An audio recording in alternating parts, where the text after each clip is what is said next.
ಗೋಚರಿಸಿ ಹುತ್ತದೊಳು ಅವತರಿಸಿ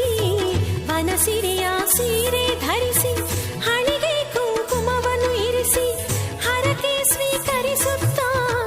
ಬಳೆಗಳ ಪಡೆಯುತ್ತಾ ಹುತ್ತವನು ಸುತ್ತುತ್ತಾ ಕಷ್ಟವ ಕೇಳುತ್ತಾ ದರ್ಶನವ ಕೊಡುವವಳೇ ದರ್ಶನವ ಕೊಡುವವಳೇ ದರ್ಶನವ ಕೊಡುವವಳೇ ದರ್ಶನವ ಕೊಡುವವಳೇ